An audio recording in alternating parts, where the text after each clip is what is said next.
Hello, magandang araw. Mayroon lang akong concern. Concern daw. Pero, hindi, may kwento lang ako. Dahil, sabi kasi doon sa napanood ko, para daw lumit yung mga bell.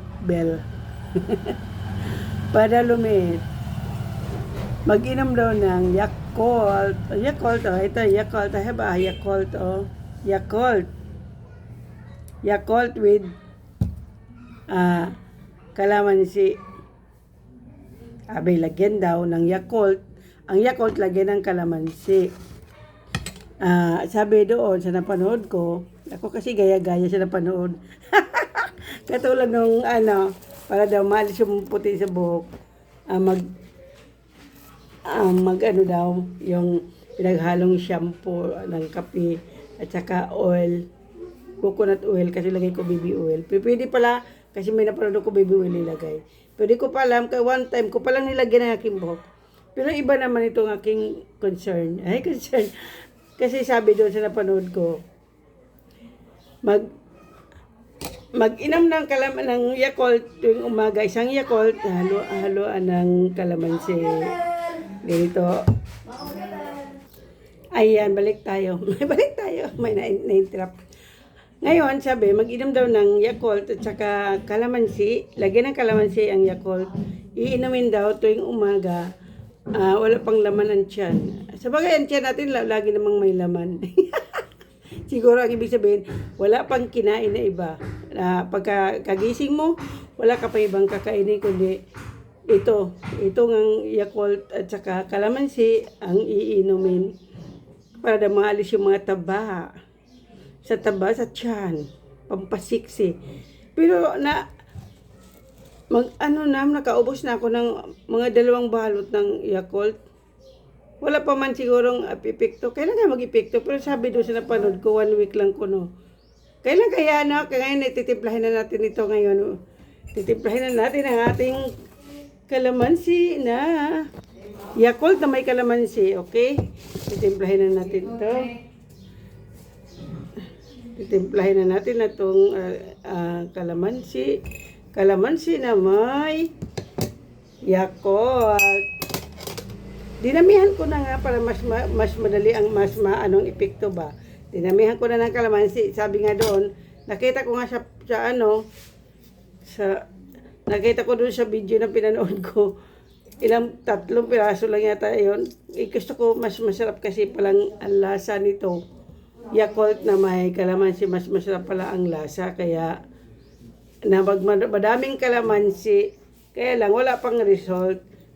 Naglalaro pa akong badminton para sumiksi si Lola.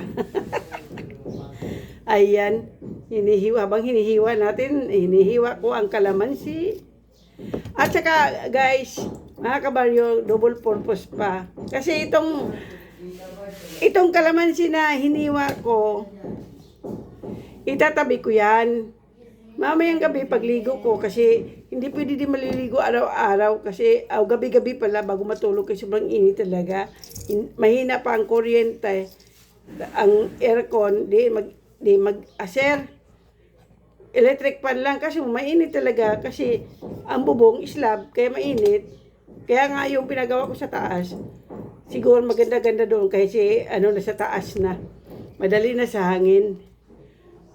Kaya habang inihiwa ko ito, magkwentuhan na muna tayo. Tapos, yun na. Pagkatapos ito, aalisan ko ng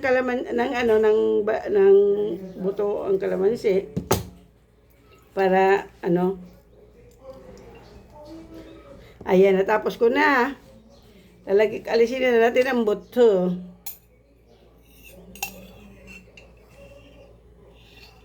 Pagkatapos ko pa mag-inom nito, mag-inom pa ako ng tubig na mainit.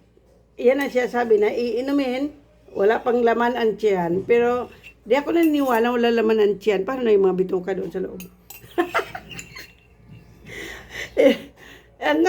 Siguro siya dapat sana pag-explain.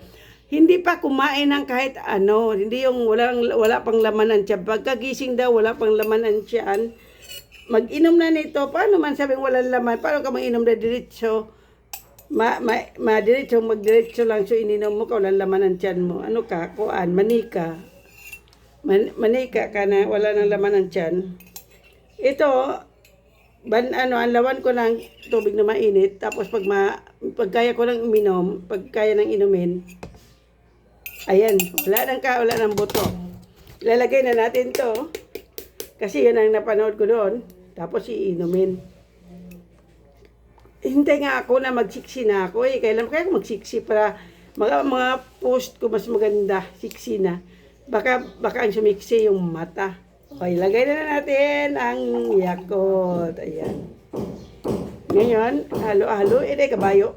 Halo-haloin natin. Inumin agad lahat. Inumin agad. One time lang.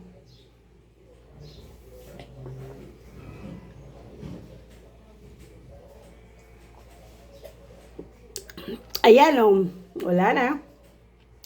Ubus na. Yan lang guys ang aking masasabi na almost 2 balot na ng Yakult ang kinainom. Saka marami ng kalamansi ang nainom ko rin. Parang wala pa ako nakitang result kasi parang ang taba-taba ko pa talaga. Sobra. Okay, see you next time.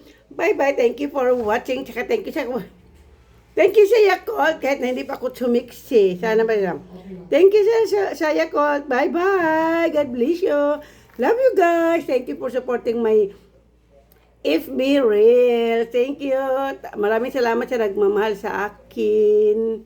Love you all. Happy Wednesday. Wednesday na ngayon, di ba? Bye!